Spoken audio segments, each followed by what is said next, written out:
हिमाचल प्रदेश को देवभूमि के नाम से जाना जाता है। एक ऐसी भूमि जहां न केवल प्रकृति की अपार सुंदरता है, बल्कि आध्यात्म और संस्कृति की गहराई भी उतनी ही समृद्ध है।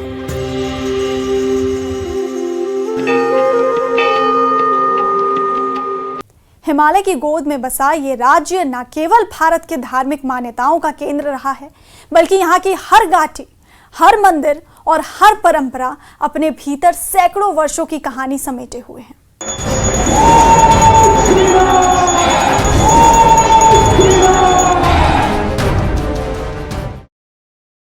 विजयादशमी, जिसे दशहरा कहा जाता है, पूरे भारत में बड़े धूमधाम से मनाया जाता है। ये त्योहार बुराई पर अच्छाई की विजय का प्रतीक है। जब भगवान श्री राम ने लंकापति रावण का वध किया और सीता माता को मुक्त कराया, इस दिन देश भर में रावण के पुतले जलाए जाते हैं, मेले लगते हैं और रामलीलाओं का आयोजन होता है। बात हिमाचल की करें तो एक तरफ जहां कुल्लू में अंतर्राष्ट्रीय दशहरा उत्सव का आयोजन होता है, ढालपुर मैदान में देवताओं का महाकुंभ लगता है। हिमाचल प्रदेश का कुल्लू दशहरा न केवल भारत बल्कि दुनिया भर में प्रसिद्ध है। ये पर्व यहाँ केवल रावण दहन तक सीमित नहीं है, बल्कि इसे देवताओं के महाकुंभ के रूप में मनाया जाता है। हर साल विजयादशमी के दिन से शुरू होकर पूरे 7 दिन तक चलने वाला ये उत्सव हिमाचली संस्कृति, भक्ति और लोक परंपराओं की एक अनोखी झलक प्रस्तुत करता है। इस भव्य आयोजन का मुख्य केंद्र होता है ढालपुर मैदान, जहां कुल्लू घाटी के अलग अलग गांवों से सैकड़ों देवी देवताओं की झांकियां पालकियों के रूप में पहुंचती हैं।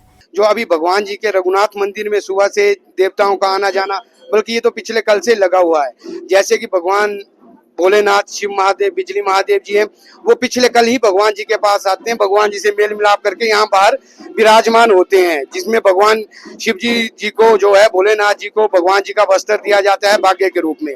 यहाँ पे दिन भर में जो पूरा वर्ष जो चलती है हमारी आरतियां, लगभग दिन में 7 आरतियां होती है। एक भगवान जी को सुबह उठाने की, एक फिर उसके बाद नहलाने धुलाने और भोग के बाद की आरती होती है। फिर मध्याह्न पूजा की आरती होती है, चौथे पैर की होती है, सायंकाल की होती है, फिर चुगड़ी की होती है। लगभग दिन में 7 आरतियां चलती हैं और किस दिन उत्सव हो तो उसमें 8 आरतियां भी हो जाती है और भगवान जी को भोग लगता रहता है। हर आरती से पहले भगवान जी को भोग लगेगा। यहाँ पे जो प्रथम सेवक है राजा साहब आएंगे यहाँ पे, तो वो आएंगे उस वक्त जब माँ हडिम्बा यहाँ पे पहुंचेगी। माँ हडिम्बा जो है बेड़े में विराजमान होगी। उसके बाद राजा साहब यहाँ पर जो है अस्त्र शस्त्र की पूजा करेंगे और अस्त्र शस्त्र की पूजा के बाद जो वो पूरी तैयारी हो जाएगी, उसके बाद भगवान जी की यात्रा शुरू होगी। इन देवताओं को बैंड बाजों और पारंपरिक वाद्य यंत्रों के साथ लाया जाता है और पूरे क्षेत्र में उत्सव का एक दिव्य वातावरण बन जाता है। इस पर्व की शुरुआत रघुनाथ जी की पूजा से होती है, जिन्हें कुल्लू के राजाओं ने अपना कुल देवता माना था।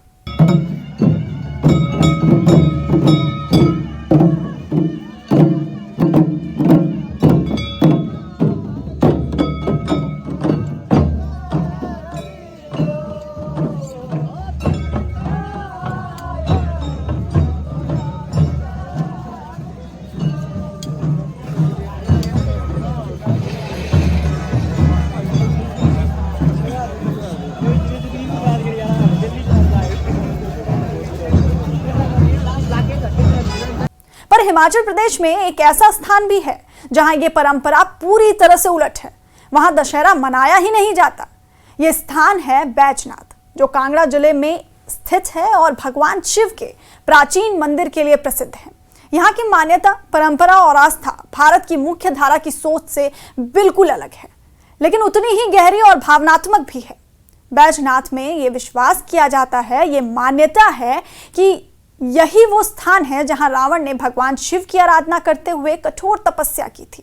रावण न केवल एक असुर राजा था, बल्कि वो भगवान शिव का परम भक्त भी था।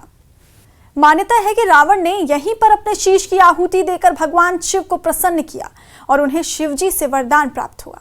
शिव की इस धरती पर जहां उनके भक्त रावण ने इतना महान तप किया, वहां रावण का अपमान करना या उसका पुतला जलाना पाप माना जाता है। बैजनाथ के स्थानीय लोगों की मान्यता है कि जब जब यहाँ दशहरा मनाने की कोशिश की गई, तब तब कुछ न कुछ अनहोनी घटी। वर्षों पहले एक प्रयास किया गया था रावण दहन का, लेकिन बताया जाता है कि जिन्होंने उस कार्यक्रम का आयोजन किया, उनका जीवन अधिक समय तक नहीं चल सका। ये घटना आज भी कस्बे में डर और आस्था दोनों का प्रतीक बनी हुई है। लोग मानते हैं कि अब भगवान शिव के इस परम भक्त को जलाना सीधे तौर पर भगवान की श्रद्धा का अपमान है और जो ऐसा करेगा उसे ईश्वर स्वयं दंड देंगे। इसी कारण दशहरा जैसे बड़े पर्व को यहाँ मनाने की कोई परंपरा नहीं है। बैजनाथ में केवल दशहरा ना मनाने की परंपरा ही नहीं बल्कि एक और अजीब परंपरा वर्षों से चली आ रही है। यहाँ कोई भी सुनार सोने चांदी की दुकान नहीं खोलता। इसका कारण भी एक दिलचस्प धार्मिक कथा में छिपा है। कहा जाता है कि जब रावण ने भगवान शिव को प्रसन्न कर वरदान मांगा तो उसने अपनी स्वर्ण नगरी सोने की लंका को भगवान शिव को समर्पित कर पूजा की थी। इस पूजा में सुनार और भगवान विश्वकर्मा ने भी भाग लिया था। रावण की भक्ति से प्रसन्न होकर जब भगवान शिव ने लंका को उसे वापस दान किया तब माता पार्वती इससे नाराज हो गई। उन्होंने श्राप दिया कि जहां ये पूजा हुई है वहां सोने चांदी का व्यापार कभी फल फूल नहीं सकेगा। और यही कारण है कि आज भी बैजनाथ में कोई सुनार की दुकान नहीं चलती। स्थानीय लोगों का कहना है कि जब भी किसी ने इस परंपरा को तोड़ने की कोशिश की वो या तो आर्थिक रूप से बर्बाद हो गया या किसी न किसी मुसीबत में फंस गया।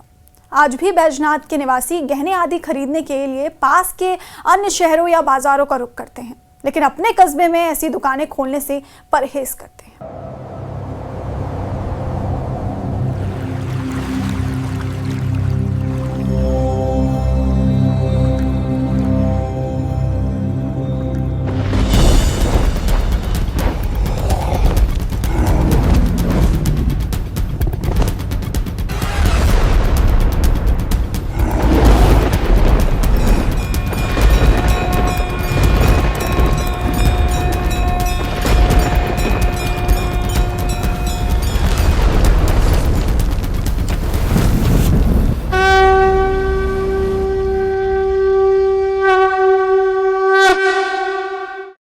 हिमाचल की खासियत यही है कि यहाँ एक ही राज्य में एक ही त्योहार को दो बिल्कुल अलग अलग रूपों में देखा जाता है। उदाहरण के लिए कुल्लू का दशहरा विश्व प्रसिद्ध है। वहाँ इसे देवताओं के महाकुंभ के रूप में मनाया जाता है। ढालपुर मैदान में सैकड़ों देवी देवताओं की झांकियां निकलती हैं, रावण दहन होता है और मेले का आयोजन होता है। जबकि बैजनाथ जो उसी राज्य का हिस्सा है वहाँ दशहरा पूर्ण रूप से मना है। वहाँ दशहरा पर्व को मनाना पूरी तरीके से मना है। लोगों में ये डर है कि अगर वो वहाँ पर रावण का पुतला फूंकते हैं, रावण दहन करते हैं तो उन्हें उसका दंड भोगने को मिल सकता है।